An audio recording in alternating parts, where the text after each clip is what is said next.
Hello, and welcome to the Kathleen Spracklin podcast.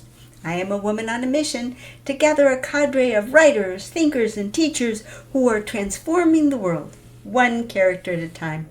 And it all starts with one thing, a deep understanding of human motivation, why people do what they do, and the forces that drive them. But I am still in the process of teaching Zettelkasten. And today, the topic of my video is practice the presence of purpose. Purpose is enormously powerful. Psychologists have proven this time and time again, and I'm sure you've proven it many times in your own life. When you have a purpose, a firm purpose, it is energizing, it gives you direction, and it helps with motivation at every stage of your work. Well, we're not talking about purpose in a big, broad sense with this video. I'm not even talking about purpose in the sense of why are you keeping a Zettelkasten? I didn't know why I was keeping a Zettelkasten when I started mine, and a lot of the people that I've talked to aren't quite sure either, or they have a purpose, but they have other purposes in mind as well.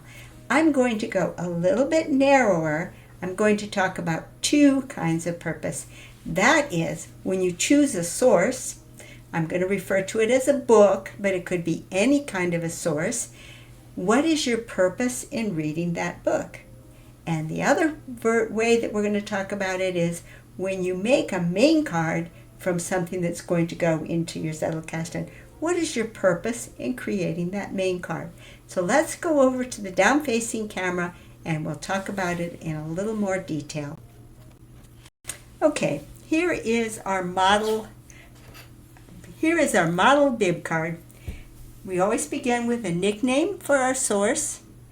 Then we describe the source and who the author is, and whatever publication information we need for the purpose that we're going to use it.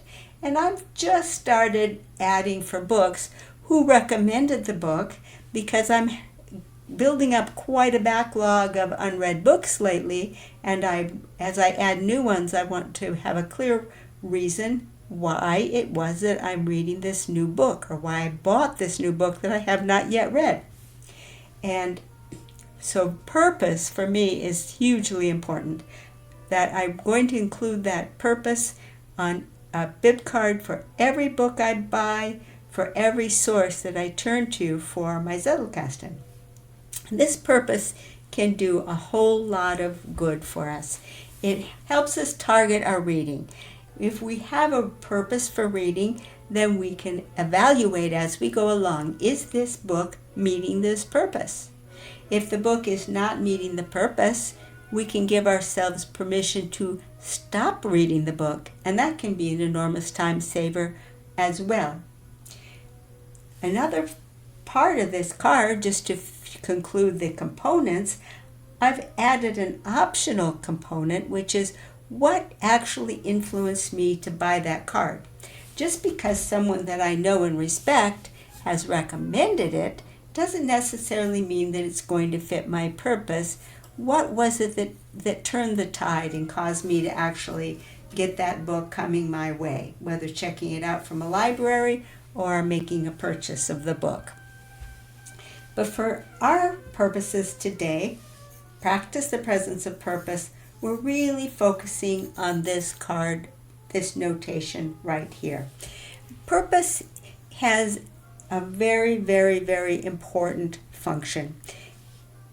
All of the psychology that points to the value of having a purpose needs also to explain a bit about why having that purpose is so valuable.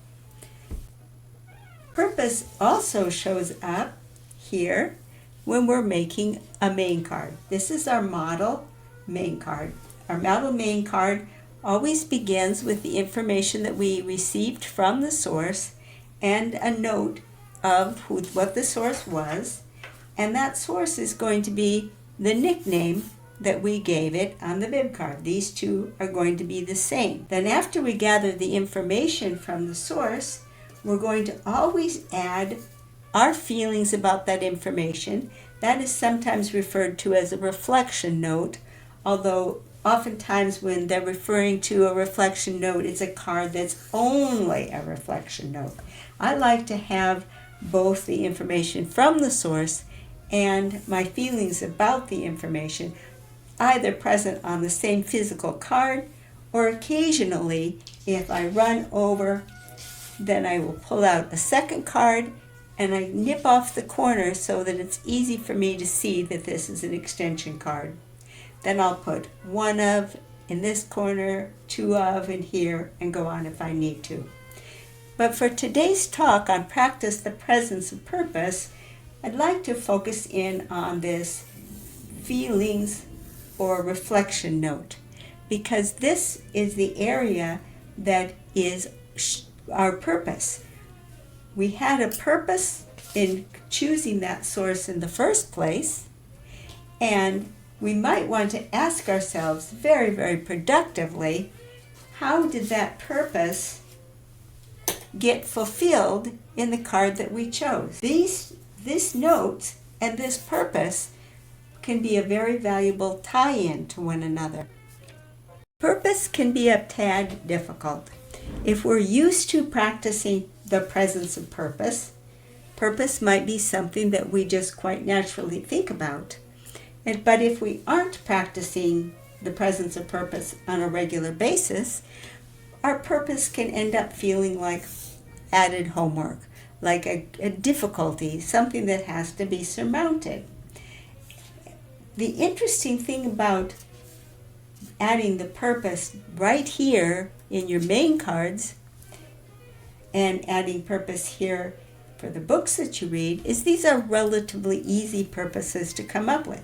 After all, you're about to go to the effort of acquiring this source. Why did you choose this source? There's your purpose. It's not that difficult. And then, why did you choose this piece of information? All you have to do is remind yourself again of the reason for reading the book, and you should be fairly easy to put your purpose into this information about your feelings about the information source. Now we're going to talk a little bit about why is purpose so darn important.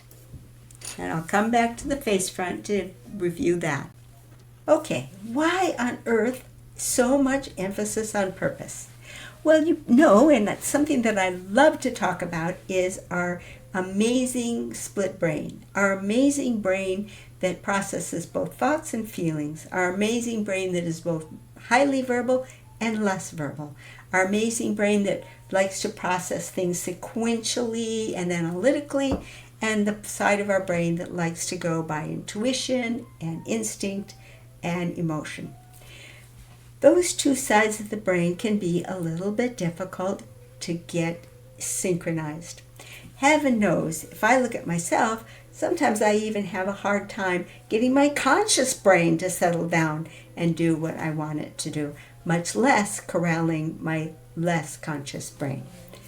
Purpose can be that incredible unifying factor.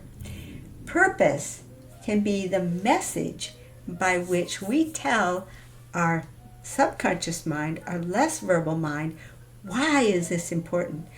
Why should our subconscious mind engage with this material? Because when our whole brain engages with this material at once, a number of things happen. Number one, it's easier to recall the material. It's easier to personalize the material, which again also makes it easier to recall the material. And it gives us a little pop of energy because that subconscious mind starts making all kinds of interesting connections because you told it it's important. It starts looking for connections, and every time it finds one, boop, boop, boop, you get a little pop of dopamine, and your energy level starts to build and build and build. So purpose can be a very, very vital driver. If you ever find yourself working with your system and feeling like, I don't know where to go next, I'm feeling stuck or stymied, go back to your purpose, because your purpose can get both sides of your brain engaged and get you moving again.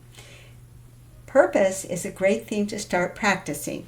You can practice it in the very easy ways that we just went through today, which are building bib cards and building main cards.